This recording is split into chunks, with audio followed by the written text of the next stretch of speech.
back, and we are conversing with Sam Faddis, one of the best of our regulars here at Securing America. We're always delighted to have a chance to catch up with him because he's got such a free-range mind and a wealth of experience about the problem of enemies, foreign and domestic, that is truly invaluable. And we're proud to be able to share his insights with you. Sam, I wanted to pivot to one possible glimmer of good news out of the Biden administration, and that is apparently after the furor that it precipitated by creating something called a Disinformation Governance Board in a law enforcement agency, the Department of Homeland Security. It has apparently now decided to jettison the project. First of all, tell us what you make of that. And second of all, do you think that's the end of this idea of trying to use the government's capabilities to circumvent or suppress freedom of speech? Well, I'm happy to celebrate the fact that Scary Poppins is gone and her disinformation board with her. She was a particularly nasty piece of work. So that's all good. We can all toast to that.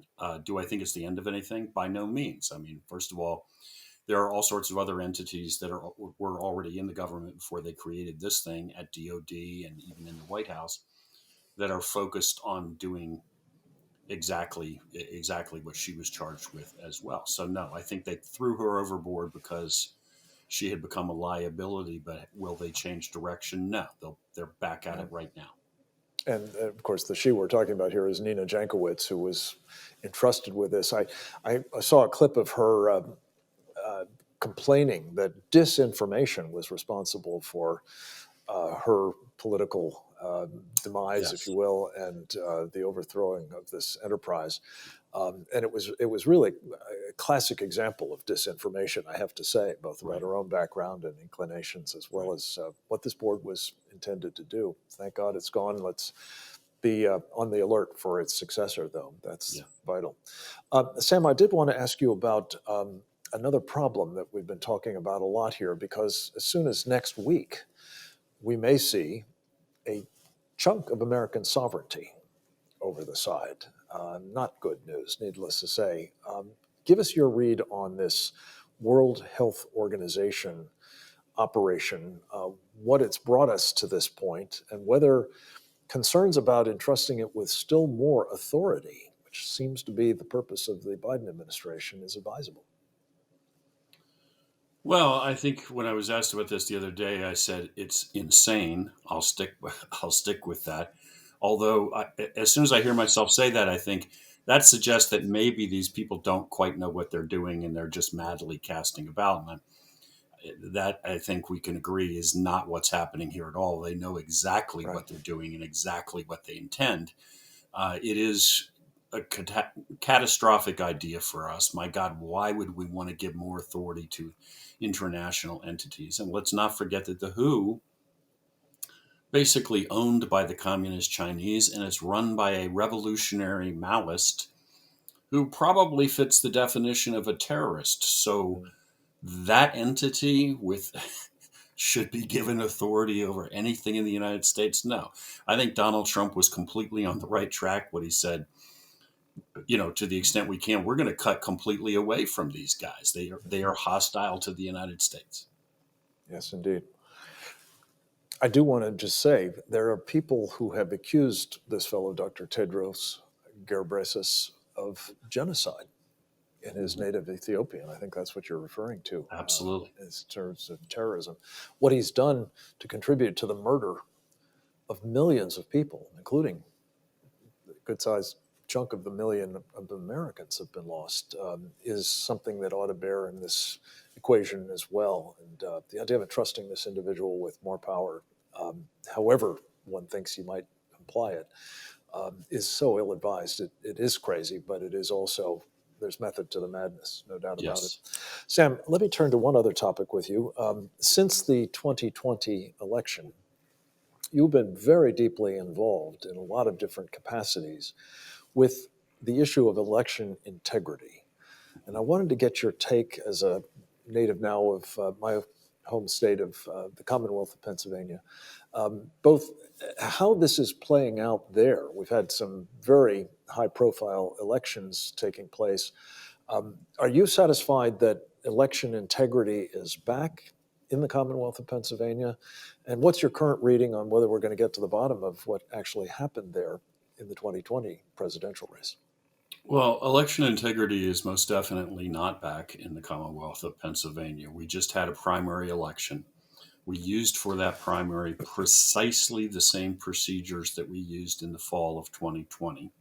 So, in 18 months, whatever that is, a Republican controlled legislature, remarkably enough, has actually made zero changes, zero improvements. So when all the talk is done and the dust settles and we're done with the parlor tricks and all of the usual politicians talking out of both sides of their mouth, they haven't done anything. Now, simultaneously, the media does much of the media does a really good job of declaring this typical play for them, just announcing that anybody who questions election integrity is, of course, a conspiracy theorist and a madman and Racist. all of this stuff. And that is not at all the case. I mean, we have moved to a no excuse mass market mail-in ballot system in Pennsylvania with essentially no checks on anything. Think about anything that you would want to have in place to guarantee that that ballot that comes back in the mail came from a real person, a legal resident, a citizen, any portion of that, there's essentially nothing in the system that checks for that. The ballots appear and you have really no clear idea where they came from, and they're counted.